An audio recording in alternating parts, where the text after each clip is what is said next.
Fox, the legendary, the iconic Freddie Fox. Give him a round of applause. Yes, indeed. You know, this is one of the things we like to do, Heather, on this show. We've done this a lot, even when we first came on this particular channel on Sirius XM 8 years ago. Is always try to bring attention to artists who are on the rise. We started doing our international outreach maybe 8 years ago and bringing people here that I thought were interesting or you thought were interesting that was on the rise in foreign places, whether it was in France, whether it was in Australia, whether it was in Scandinavia, Japan, you know, Canada, a lot of Canadian artists, and especially now I've been having I've always had a strong interest in what was going on in the continent of Africa, you know, which has about 54 countries on the continent alone. And so imagine that, 54 countries in each place, in each city, in each country probably has its own movement, at least in terms of music, sound, culture, and otherwise. And there are a lot of artists that are doing huge things overseas that people here may not even be familiar with. But this particular artist, his star is starting to rise in a major way. He's a songwriter. He's an entrepreneur.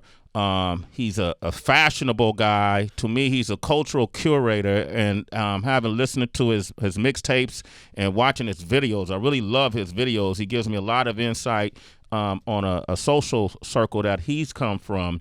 To me, that has become global. So he's an international global artist. I want to welcome him to the show, the one and only Mr. Eazy. Hey. What's up, man?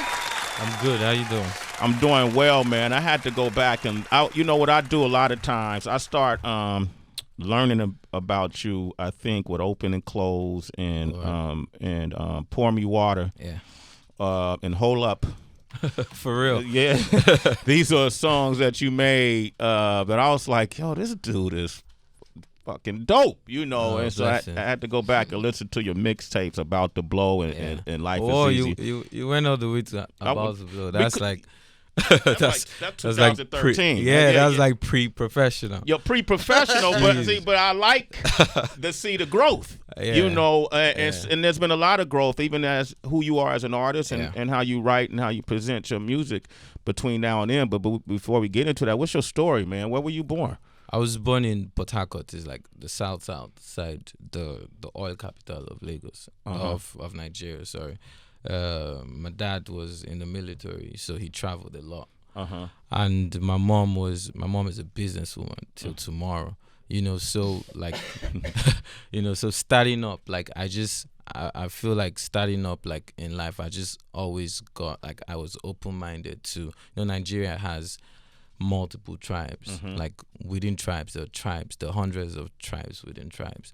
You know, and different languages between languages. And because I kept traveling, because my dad was in the military and changing schools, and I became open-minded, and that just grew, like, going on. And, you know, after high school, Mom wanted me to go to Ghana to do uni. I wanted to come to the U.S. or Canada.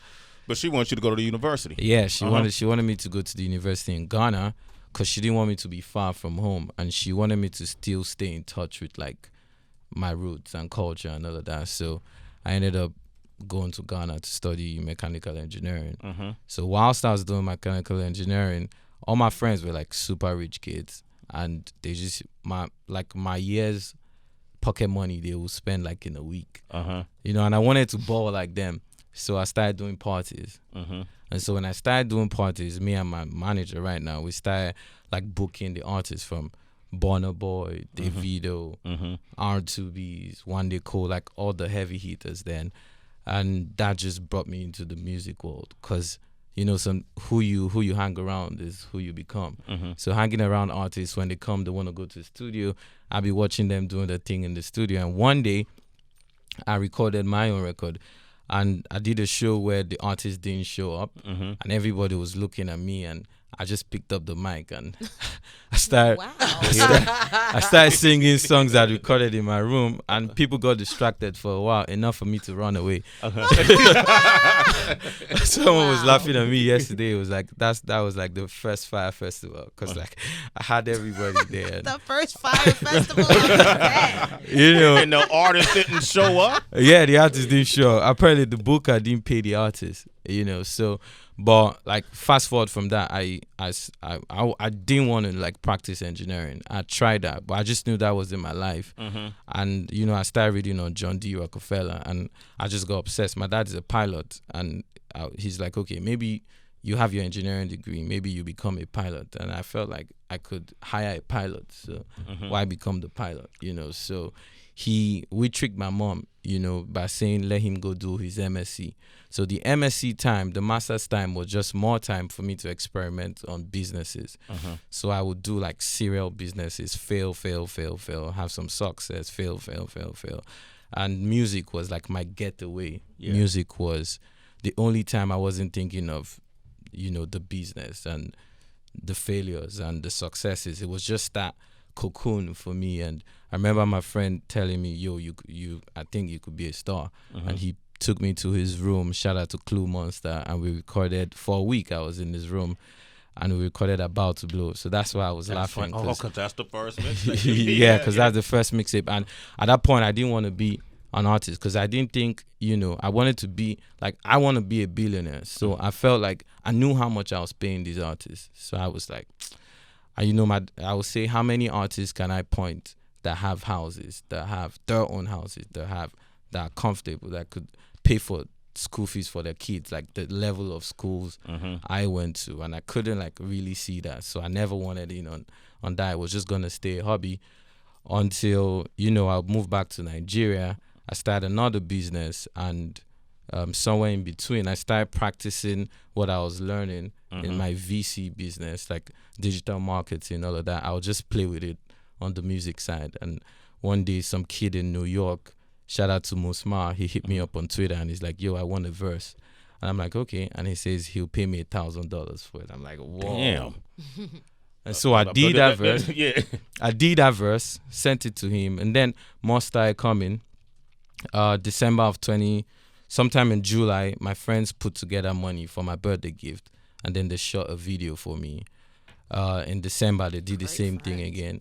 Like, we all put money together. We shot Skin Tight. And then I would do digital marketing and just like from my laptop, just do digital marketing, send it to the world, and it just blew up. March of 2016, I'll go for my first UK tour. I was so shocked. Like, I thought it was a scam when they booked me, because I'm like, nobody knows me. Like, I'm not doing shows in Nigeria or Ghana. I go out there, I do 5 shows, sold out shows. I go back to my business. I tell my investor, I'm like, I need a loan of £10,000. I want to like try around with music. And he was just laughing. He just gave it to me. I went back to the UK, July 2016. I did I did a festival called Ghana Party in the Park, sold out. And then I did my own show. I booked the venue by myself, did all the marketing, and sold out 2 shows in 5 days. And that was July 22nd. I just called my mom. I'm like, Mom, I'm now a musician, like full time. And she's like, are you sure? How come now you're a musician? Before you're an engineer, then you say you're a businessman. Now you're a musician, and I just stood out how much I had made. How much did you make that time? In between those 2 shows. In between those 2 shows, I probably made like 32 grand. That's shit. You know, and when I told her how much, like when you convert it to Naira, then she's like, are you serious? And I sent her the videos, and she was seeing all these people singing, if you give your heart to me, and she's like, okay, well, I think you know what you're doing. And I put all that money back into the music to shoot like more videos. Like, I put everything. I left London with £20, you know, and it's just blown up from there. It's just been getting, you know, bigger and bigger and bigger. So you've been investing in yourself, your best natural resource. Yeah. You at some point hooked up with Diplo, because a lot of people thought you were going to sign to his label. Yeah. How did that happen? Twitter. You know, first my fans saw Diplo dancing to, I think it was Legova on Snapchat, and then they just started to hit me up, and then I Twitter him on, I'm like, oh, thank you for, you know, jamming to my record, and he DM'd me. He's like, yo, I'm really feeling this. And he's like, where are you? And at the time, it was 2017. I was having my first proper tour in the US. I was doing a college tour for 3 months. I was touring colleges for Afro-Caribbean students. It was lovely. And you booked the tour? Yeah, we booked it. And I'm a manager. We just booked it we went to the back end of our like Spotify, our YouTube, and we saw the cities where we were getting the most plays from. and we just created a fake flyer saying North American tour, contact blah blah blah to book, and all these university students started booking. And once we got one, we would then say we're going to another one that we're not going. We're going to a university in this city. Guess what city is it? Guess what unit it is? And then they will book. And before you know it, we had like a full tour. I even played the PlayStation Theater in Brooklyn. Sorry, in Times Square. Manhattan, right here. You know, down yeah. the street, So I went to LA. Walked. We didn't walk. We just chilled. Me and Diplo. We caught a vibe. Like I just saw he was really genuine, and I was a fan from Watch Out for This City. Right? Like that influenced me a lot. So Bumaye. yeah, Bumaye. So meeting him and just catching a vibe with him. We didn't make any music. 2 weeks later, he flies me back down. We make 12 records, and we're like, okay, you know what?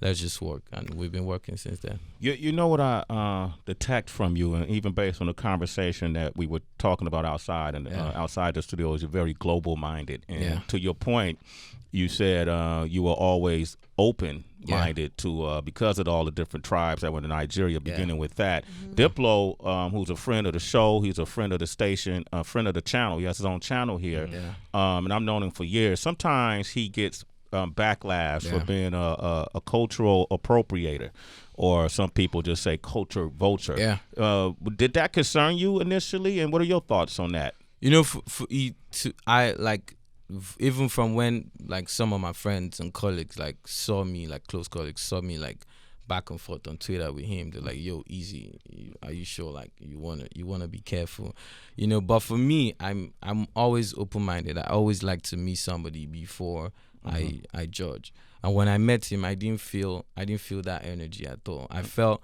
a genuine energy of someone who was very inquisitive musically.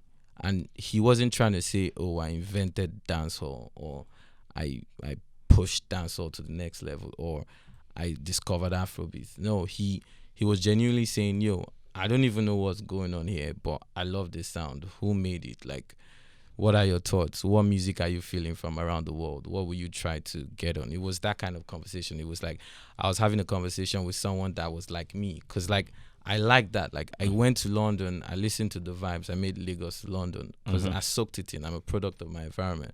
Like I listen to dancehall, and you hear a bit of dancehall. I listen to reggae music, and I hooked up with Chronics for my last one. So if I can get influenced by things around me, which the world right now is one place, so everything is around us from everywhere, and you never know, subconsciously it seeps in, it comes into you, and you're a product of what comes in and mixed up with yourself. And if that's what everybody's doing in one way or the other, then everybody can be accused of the same thing.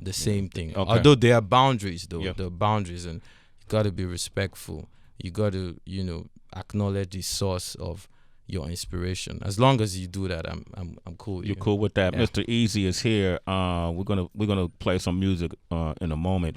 But one of the things I appreciate about him is when I look at your videos. I'm getting an insight in your peer group, in your social circles based out of Africa, that I don't see this kind of representation. I see young, affluent African people who are ambitious, who are extremely beautiful. The women in your videos are probably the most beautiful. That I've seen, and they're different complexions that we don't normally see. Even here in the States, in these music videos. What's the concept behind all this? What is it you're trying to let the world in on? For me, I like to represent like my reality. Like I like to show you my reality. And the first time I came to America, and all I saw on TV when it was Africa, like when I put on the TV, the first ad I saw was aid, give to suffering kids. And like I was saying the other day, I was surprised the first time I came to America and I saw people sleeping on the streets, because like that wasn't the America that I had seen. And so I was like, so people are sleeping on the streets in America and this cold. So the same thing that exists, the same parallels are worldwide, like in everywhere. And so for me, it's like I've got to be real to myself, and I've got to show the world my world. And the reality is there's a young Africa has like the population is very young, very young population, and the internet has bridged the world. Now everybody has access to information, to everything, and there's the strong middle class upwards that is global in their mindset, in the thinking, in their interest, in education. You have loads of kids out here come to the West for the BSc and then go back to Nigeria, or come for their masters and then go back to Nigeria or Ghana or Kenya, and that's the world I try to represent. And in my videos, like when we're picking like the girls, the models to be in the video, I always say, you know what, I don't just sing to the darker skin girls or the lighter skinned girls or the Asian girls or the African girls or the Jamaican girls. I sing to everybody, and so I try to represent that as much as possible, because that's my reality. And you know, you can only give what is real, and when my fans see it, they can see themselves in my video. When they see me just rocking a tee and a jeans, like they feel like, yeah, it's my boy Easy. I can relate to that. You know, that's why there's never been a jet in my video, because that's not my present reality. But it looked like you hang out with a lot of affluent, rich, young Africans who are dressed, Heather. You got to see the way they dress. Like they're fashion forward in a way that I haven't. I feel underdressed when I watch your videos. Like I'm breaking the dress code. But I think that's needed to be seen, because even when I was in South Africa hanging out with my man C-Sway, who you know him from MTV Base, who used to watch me on MTV Base. That's what I was just telling He you. thought I was from South South Africa. I thought he was Africa. South African, you know. Wow. Up until like just recently. And I was blown away. I'm like, are you sure this guy is not from South Africa? Well, he just came back from. Yeah, and he confirmed it when we met outside, because we watch MTV Base, and most of the content was filmed out of South Africa. So I and my friends just automatically thought he was South African. Right. So I remember the first time I watched like a freestyle on your show, I was like, wow, this South African guy has now moved to the States. to the States and is killing it. I was like, yo, this is some good stuff. Yeah. I am South African. You know.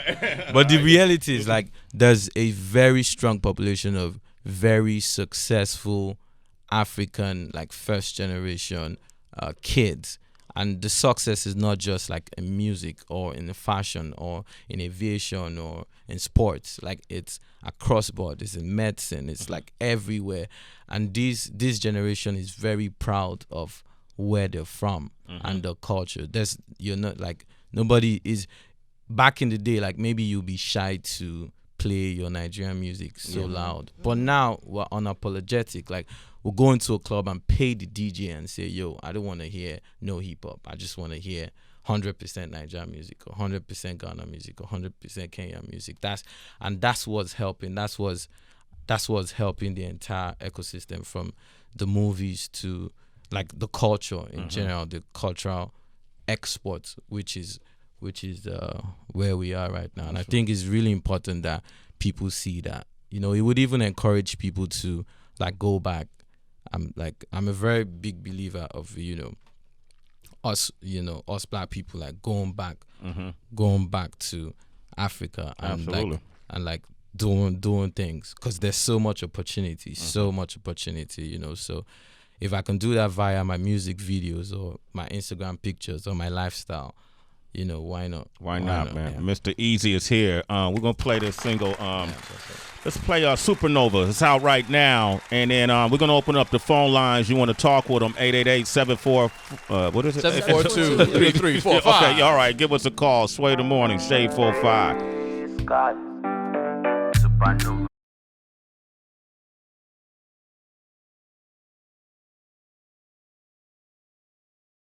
Now, man, this is an artist. If you don't know, you should get to know. His story is an amazing one, and it's interesting to me that he could be from a so-called foreign, from across, so I'm not even going to say foreign place, but from overseas, and come into the States and outwork people who are from the States, creating his own concert tours, creating his own awareness, creating his all his energy, right? Yeah, we were having a beautiful conversation while his song was playing, and just talking about judgment a little bit, because I was asking him just the same way people would assume you were from South Africa, and I said, if I went there, would people think that I was from a particular place? And he said they can tell where you're from based on maybe how you stand or how you dress or how you speak. And it's so crazy, to have that, because here we don't really have that identification from anywhere. Just the way I speak, people think I'm from Brooklyn, and I'm not. I'm from Jersey. It's just that I have a heavy accent, but it's so amazing that you're able to identify, or people can judge based on where, how you dress and how you stand. It's such a crazy thing. So I would go over there lost. They know I was foreign. Shit, I'm home. I'm from Africa somewhere. You from Africa? That's what Burner Boy's mom say at the BET Awards. Yeah. She said We were African first. Before any of this, you were African. Yeah. And and we had Burner Boy on the show, and you bring up Davido and that how you work with these guys before the critical acclaim, before the global fame. Yeah. What were they like then? It was. I feel like it's all like, for instance, Burna Boy. I've before I started making music, I was a fan. So like, I would only book people. I'll be biased. I'll book people that I'm feeling and force them and promote and make sure you come to the concert, because I say this is what's up. And I'd say he's kept the same energy from the first time I met him till now. And the same thing for Davido. It's been the same energy from when I first met him in Kumasi till now. So it's been consistent. Like, big up, like, both of them. It's always been. And then I was just a promoter who booked them, so they didn't need to show me any like respect. Like, I'm just paying them. They just came to work. But it's always been the same warmth. And are they happy for you as an artist? What have they said? Like, wow, look at what you did. Yeah, like Burna, like every time Burna sees me, he's always laughing. He's always like, easy. This boy, you won't wound us. That, because like he's seen everything, like from then.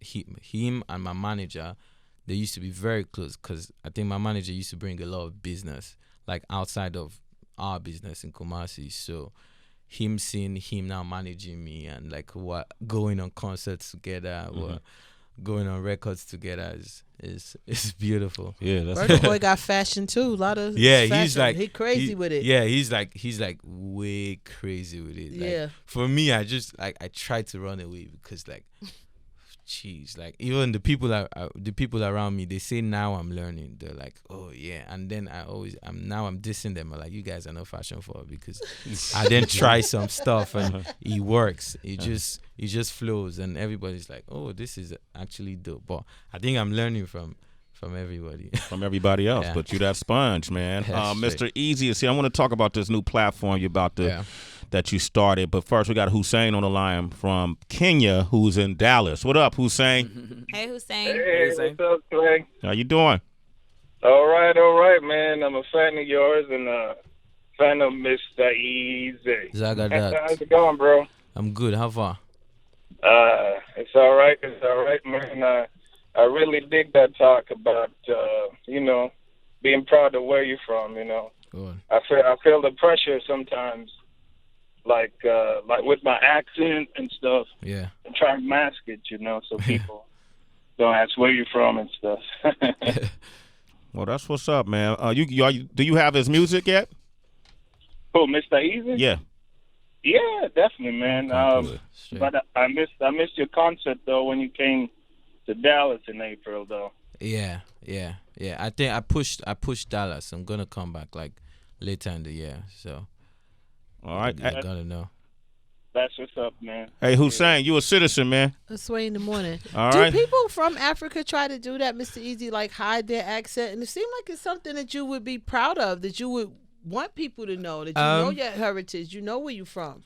To be honest, I think it's changing. Okay. Because like back in the day when I was in high school, like when I was in primary school, it was uncool to like speak your local language. Like it was uncool. So even like me, I'm not as fluent as I'm supposed to be in my local dialect. Cause like when you go to school, it's like, oh, you got to speak English, But from then up until now, there's been like like even like back in the day when I was in high school, you would only listen to like G Unit, like Mike Jones, Beyonce, Sean Paul, like Fabulous. That was like the cool music, and that just represented what we interpreted as cool. So we thought like foreign was cool at that time, and that would be why we would like try to change our accent. Like I would have friends who just never left the country, but just off watching movies would try and start speaking with like an American accent. We used to call it phone. That's what we call it, phone. Like, oh, you're speaking phone. You can speak phone. It was cool. The girls would like you because like you speak phone. Like with an American girls accent. off Even if an you accent. never went there. Even if you never went there. I think Hussein's point was that crazy. because we used to make fun of people if Yeah. you sounded African. Like the Yeah. Gods Must Be Crazy was like an Yeah. easy, you know what I mean? Like you just would make jokes about people if they sounded Yeah. like they were. And it from was there. the same. It was almost the same thing back. Like we would laugh at somebody because his accent when he's speaking English is not as sweet as it's supposed to be. But like from high school, everything just started to change, and I would like to think even music did a good job. Like when there's an artist called D'banj. When D'banj came in, he brought the swag on a next level that we had never seen. And we suddenly, all of a sudden, from D'banj era to now if you go to Lagos, you'd hear maybe 99% Nigerian music. Beautiful. And when you put on the whole of Africa watches more African movies majorly out of Nigeria than anything. Like you have African movies in the cinemas and outselling the movies The big being American made films, here. And yeah. that just shows how things have Shifted, changed. yeah. How do you think that, since you do business both here in America and then also in Yeah. Africa, and you're influenced by all types of music, Yeah. how could this country improve versus whether it's community, whether it's fashion, whether it's music? Yeah. Where do you see our areas of improvement? That's Took a deep breath right there. You got a long list? Yeah.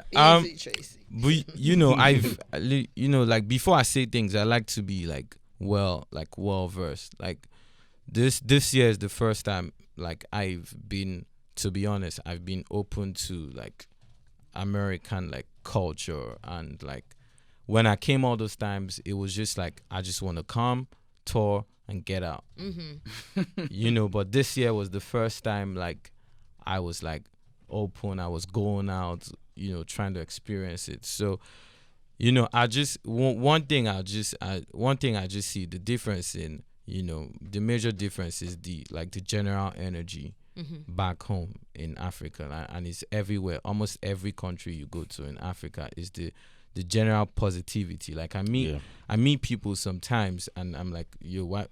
I don't understand why you have an attitude. Like, but I can't judge. I'm trying to understand why you have, like, I can feel a negative vibe from you. And I guess that's because of what you're going through or your history. And there's nothing really you could do to change your history because it is there. It's just a question of how do you move forward. And I don't know how you move forward, Okay. So there's not much like I can speak about. I just say like I'm sure maybe it's the places I've gone to. It's not everybody that has a bad vibe. Well, you said it. It is, and I like how you did that. You said in Africa, where you go, it's this general positive energy, and that's a difference. Yeah. You don't always feel that everywhere you go in the States. And you don't, Or in the world. or in the world in general. Yeah. Mike Muse, you got a question? Yeah, I was curious, man. From one fellow engineer to another fellow engineer. I'm curious about the culture in Nigeria when it comes to art, entertainment versus actual academic and engineering, because a lot of Americans don't really realize is the richness of Nigeria when it comes to education, right? Like Nigeria sends one of the most highly educated and highly advanced immigrants that are applying for visas here actually in the United States. I know your parents were very supportive of that, but how is that culturally inside Nigeria for those who are opting for the arts versus those continuing the great tradition of higher learning in Nigeria? I'd say in the past, maybe in the past 5 years, it's changed. Like back in the day, you couldn't even walk up to your dad and say, I want to be a musician. I want to be a makeup artist. Or I want to do art. Like I remember my grandpa talking and saying, "Can you imagine this girl is studying sociology? What kind of course is sociology?" Yeah. That's social. Yeah. Instead of how to study medicine or engineering or mathematics, like, you know, that was the feeling, and that was where it was at. And that was also cause the industry at the time, like I said earlier, I couldn't see, there were no role models. I couldn't see a lot of successful people from the arts. So it was generally frowned upon. It was like the arts was for people who couldn't succeed in any other thing in their life, and then they go to the arts.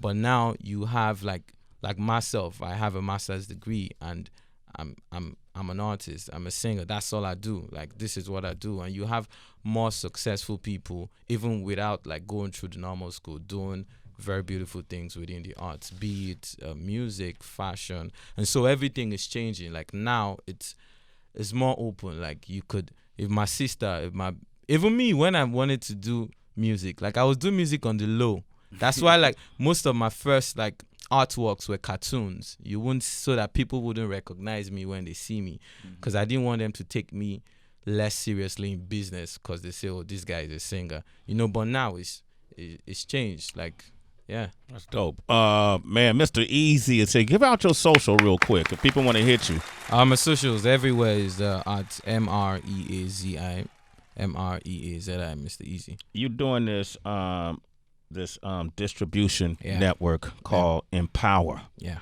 And it's spelled EMPAWA Africa. Yeah. Right. And this is a network that's set up, and I'm just giving a scaling of it, but you could give us more depth to it, for independent emerging artists who looking to do what they do, continue to stay independent, right? Through this platform. Yeah. We see a lot of that mentality now, even in the States. We've seen how major labels have really screwed over a lot of artists. We had De La Soul here recently, was celebrating the 30th anniversary of their first album. That in the first 3 albums they weren't getting any residuals from, and that's a legendary, iconic group. We've seen what happened with artists like TLC in the past, and these are some of the best-selling groups of all time. What is the scene like in Africa when it comes to the relationship between majors and independent artists, and what made you decide to do this platform? You know, first off, like, I remember my friend from Toronto. Her name is Cheyenne. Shout out Cheyenne. Around the time I decided to take music as like my career, she gave me a book, and it was a Jay-Z biography, and then that was like my Bible for getting into the music scene, because that even like helped me believe that this could turn to something, because, you know, and it used to be something artists, you know, look up to. Like, you want to be signed by a big international record label. So because of that mentality, a lot of people that signed the first new wave deals they didn't feel they brought a lot to the table when bargaining. So they would just take deals that they knew weren't good for them, because we're not stupid. Like, we have the best lawyers, so they knew these deals weren't good for them, but it's like, this is the goal. And I've come to this point by, you know, doing things myself, and I thought it was important to show the next generation of artists, and even let them know that, there's no magic in this. Like, we're doing this by ourselves. We own everything from A to Z. My content is my collateral. My IP is my collateral. I could walk into a bank. Like, right now, there's something in Nigeria where you could walk into a bank and get a loan for as low as 2%, because you're a creative. You know, so it's always been important for me to show that. So from the very beginning, I've been like always vocal about it. And I remember my first interaction with a label was Around the World in the UK. The licensed a record I was on, Dance For Me, was very big in the UK. And I remember when we took that advance, first we made sure it was like a licensing deal, so it was like a lease. Yeah. And when we took that advance for me was capital for the following career. And what I did was I made sure they tagged me on all the emails regarding promoting the record, and I just went to, okay, you're the one who did the radio, okay, I want to hire you. You're the one who did the TV, I want to hire you. You're the one who's doing the PR, I want to hire you. That's been the mentality. So that's like on the bone of why I started Empower. So Empower is like two ends. So there's the Empower Foundation, which is where every year I plan every year, and I started in November. I fund 100 artists. So in November, I just said on my Instagram, I'm like, you know what? If you think you're a talented artist, just put up a video of you rapping or singing, whatever. Hashtag Empower 100. And in 1 month, we had over 22,000 entries within the hashtag. And then it just started going crazy. We picked 100, 100, and then we funded them. We gave them $3,000 each to shoot the first professional music videos. And this was because people helped me shoot my first video. So it's like me giving back. And one of the guys, even before Empower, I funded an artist from Ghana called Kwesi Otto. He went on to get a BET nomination, and he's like one of the biggest rappers out of Ghana now. Wow. So we're like, okay, let's do this. Let's organize this. So on Empower Foundation, we have those kids from 13 countries where we funded their music videos. We put it on the channel. They own everything. It's a grant, so there's no recoup. They get everything.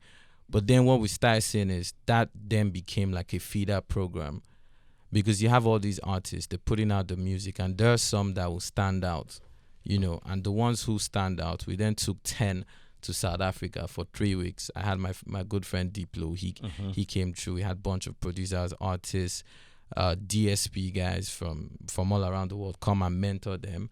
And then we selected 2 and we gave them further investment. So it's like CSR meets VC kind of funding, equity investment. Only that I don't own you. I just want. Do you get any profit back if they succeed? Yeah, because from the two who we did further investment deals, we gave them 50 grand each.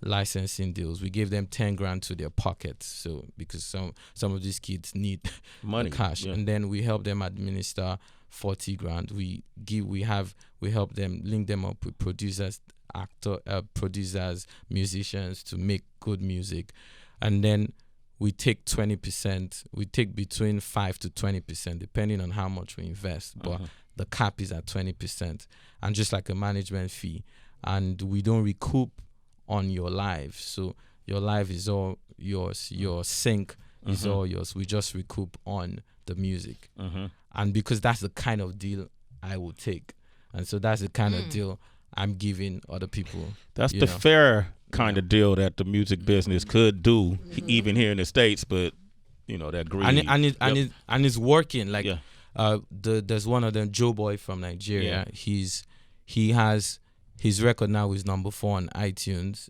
charts in Nigeria. Joe Boy, JOEBOY, and he's like charting across Africa in like 5 countries. You have J Derubi out of Ghana, dancehall artist. He already played a 15,000 capacity. Damn, J Derubi. When I was on stage, when he came on stage, I was like, who are they screaming for? You are. It's like he had more screams than me. Like I was like, okay, yeah, job done. You know, and all these 2 guys have their own record labels now. They are signed to their record labels, and we just help them do label services. And so it's the same thing. I'm right now with Empower. We're launching Empower distribution. I'm moving my entire catalog from all the distributors I was using to, because if I'm selling something, then I should use it. You should be using it. I'm moving everything to Empower. We're very close to a publishing situation where we will do publishing admin, because we have a large roster of producers. For instance, Legendary Beats, who we manage, produced the record with J Balvin and Bad Bunny that's doing crazy right now on the Oasis album. And then so we would administer publishing, we would do distribution, and then we do label services like marketing, servicing the record. And I'm using myself as like the example. And the more barrier, the more bridges I cross, and the more connects I make, I open it up to everybody that is on this platform. So it's not just for emerging artists. I'm getting some of my colleagues. Shit, really? Shit, man. Let's do a mixtape. We'll put something on it too. All right. All right. Man, I like that, man. How can people go on Empower Africa? It's empowerafrica.com. And that's EM. EMPAWA Africa.com, and it's the same thing on socials. Empower on Instagram is Empower Africa, on Twitter is Empower Africa, and you should check out the YouTube channel. It's Empower Africa, and that's where all the new videos from the emerging artists, that's where they drop, and it's grown in 6 months. It's almost on 70K subscribers. You have videos of 5.2 million views, 1 million views, 2 million from artists who that's like the first official record, which is like beautiful for me to watch. So ultimately, it's gonna be the Uber for African music. When you want to think, oh, I need an African producer, you contact Empower. Oh, I need an African artist to play live, you contact Empower. I need an African songwriter, you contact Empower. So that this whole wave of this whole new Afro wave, we got to make sure it's organized properly for everybody making it to monetize. And see, that's what we didn't do in hip hop. So you guys are being very progressive minded. Our shit is scattered amongst a bunch of people who have nothing to do with the culture, that own the majority of the of the equity in our own music. So I commend you. That's all right. Yes. Okay, this is next generation. Wow, you shared Mr. a lot. Easy. That was Yes. a lot of game. EAZI. Follow him. Hey man, it's great having you on the show. Yes. Likewise. All right, man, absolutely. I can't wait to go to Nigeria. Yeah, you should. You all should Same. come. Like I've been handing out invites every year. I do a festival. It's called Dirty Rave, and it's just what it is. It's just a rave. Artists just come up, perform like 2-3 songs. So it's like a DJ set, and it's like a playlist. When you hear your song, you jump on stage, you perform, you get out once it's done. And you guys invites for everybody. I even handle visas. So if you say, oh, you're coming, like we'll do your visas. We'll make sure you get like immigration come pick you up from the plane, give you Wow. All of that? Yeah, we do all of one-stop that. shop, baby. Yeah, so like it. you if you want to come, just come through. It's happening December, end of the year, between Nigeria, Ghana, Senegal, and Cote d'Ivoire. Beautiful. You're not gonna want to come back. Like, everybody always extends. Last year, nobody wanted to go. Like I left, I went back to London, and I was still seeing people I invited still there. I'm like, what are you still doing? Sway got a song. I got a song. We just jump on stage. We could do We our can do song our too. song. Easy. you, Yeah, I'm we telling got you. bars. We got bars. Okay, all right. All right, Mr. Easy, thanks for coming through.